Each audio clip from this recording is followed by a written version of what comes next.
ఈరోజు చాకలి ఐలమ్మ జయంతి సందర్భంగా ఆమె విగ్రహానికి పూలమాల వేసి ఘనంగా నివాళులు అర్పించడం జరిగింది. ఈ రోజు ఆమెను స్మరించుకోవడానికి ముఖ్య ఉద్దేశం ఏంటంటే ప్రత్యేక తెలంగాణ ఏర్పడిన తర్వాతనే చాకలి ఐలమ్మకు అలియాస్ చిట్యాల ఐలమ్మకి ప్రత్యేక గుర్తింపు వచ్చిందని మనము చెప్పడం జరుగుతుంది. ఆ రోజు భూస్వామ్య పాలనకు వ్యతిరేకంగా, నిజాం నిరంకుశ పాలనకు వ్యతిరేకంగా వీర వనితగా, ఆనాటి నిజాం నిరంకుశ ప్రభుత్వానికి వ్యతిరేకంగా భూమి కోసం, ముక్తి కోసం, విముక్తి కోసం ఆనాటి దేశ్ముఖులు మరియు నిజాం ప్రభుత్వానికి వ్యతిరేకంగా పోరాడిన వీర వనిత చాకలి ఐలమ్మగా మనం పేర్కొనవచ్చు.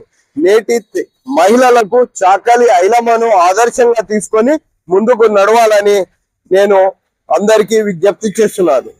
చాకలి ఐలమ్మ జయంతి సందర్భంగా మరొకసారి ఆమెకు ఘనంగా నివాళులు అర్పించుకుంటూ థ్యాంక్ యూ. నా పేరు శ్రీనివాస్ కుమార్, సామాజికవేత్త. ఈనాడు చాకలి ఐలమ్మ గారి జయంతి సందర్భంగా ఇక్కడ ఆమె విగ్రహానికి పూలమాల వేసి బహుజనులంతా ఘనంగా నివాళులు అర్పించడం జరిగింది. ఎందుకంటే ఆనాటి రోజుల్లోనే మహిళలకు సముచిత స్థానం లేని రోజుల్లో త్వరల ఆగడాలను వారి యొక్క బానిస సంఖ్యలతో ఎంతో చాలా సంవత్సరాలుగా బానిస సంఖ్యలను వారి యొక్క దృఢ సంకల్పంతో ఎదుర్కొని సాయుధ రైతాంగ పోరాటంలో భూమి కోసం, ముక్తి కోసం, విముక్తి కోసం ఆనాటి నిజాం ప్రభు దేశ్ముఖుల గుండెల్లో గుణబంధించిన వీర వనిత చాకలి ఐలమ్మ.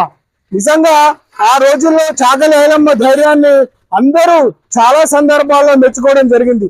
ఆనాటి చాకలి ఐలమ్మ వీర వనితగా ఉండడం వల్లే నేటి సాయుధ రైతాంగ పోరాటంలో మహిళలకు సముచిత స్థానం కల్పించి ఈనాటి మహిళలకు ఆమె ఆదర్శంగా నిలిచిన మూర్తిమర్తురాలు.